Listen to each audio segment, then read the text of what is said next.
After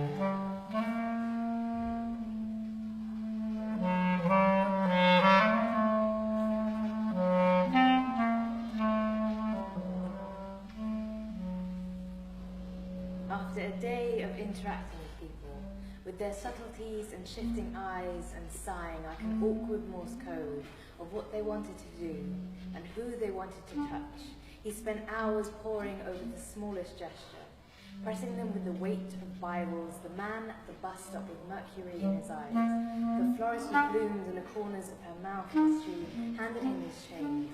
But they became curled between pages of scripture, while unruly they grew in their intricacies and multiplied in each form, and after a while he stopped trying to translate, instead letting this storm of unrequited gestures wash over him like rain, never quite being able to hold on the cold settling on his skin. He found clarity in music. It was like taking his coat off and finally coming home. It was his food, his pulse, his daily prayer. The great jazz legends of history told of love better than he ever could, so he put his body in their hands and let them educate.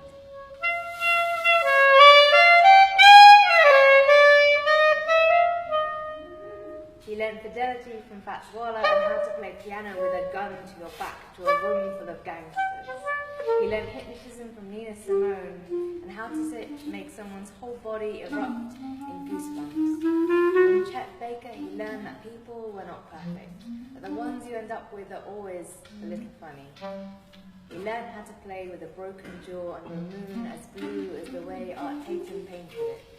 He learned the complexities of what it means to be human, 1,000 messy emotions, without trying to pin them down, and labeled them like butterflies under glass, but they were there, in the grooves of the records he held, and the notes of their music in the safety of his walls.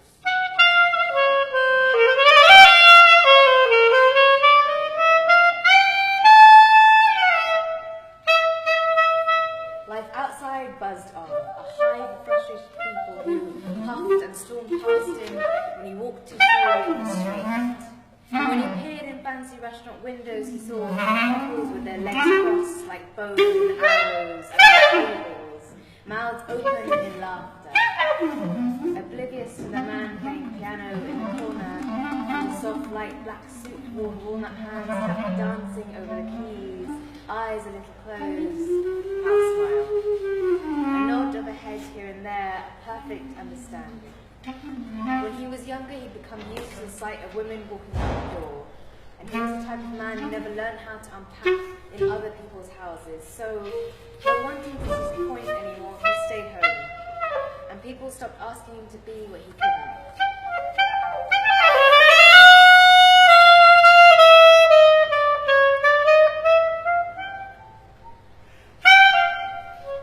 Over time, he settled with his music, and was never happier than when he was picking through his records, running his fingers across their slim covers, precious as books.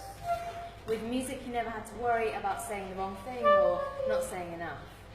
It didn't matter what he wore because he was his own person, grown amongst the reeds in the belly of a saxophone with the mouth of a trumpet and teeth like piano keys, trombones under his skin with a spine of a guitar string and a chest like a drum.